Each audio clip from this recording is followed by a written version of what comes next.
বলো তো এটা কি মাছ? এটা হলো লোটে মাছ। লোটে মাছ খেতে কে কে পছন্দ করো কমেন্টে কিন্তু অবশ্যই জানিও।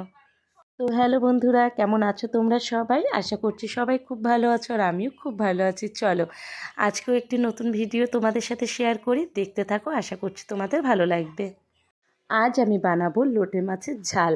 তো আজকে লোটে মাছটা একটু অন্যরকম বানাবো। তো দেখো প্রথমে কিন্তু কড়াইতে মাছগুলো দিয়েছি, এবারে দিয়ে দেব কেটে রাখা আলু, কেটে রাখা পেঁয়াজ, দিয়ে দেব রসুন কুচি, টমেটো কুচি, আর সামান্য পরিমাণ একটু লেবুর রস দেব।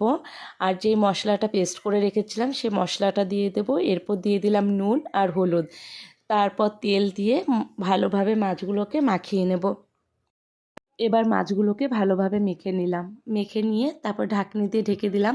তো খানিকক্ষণ ঢাকনি দিয়ে ঢাকার পর একটু তুলে দেখব মাছগুলো কীরকম হয়েছে। তো এই যে দেখো মাছগুলো এখনও আরেকটু হবে, কেননা জলটা একটু টেনে আসবে।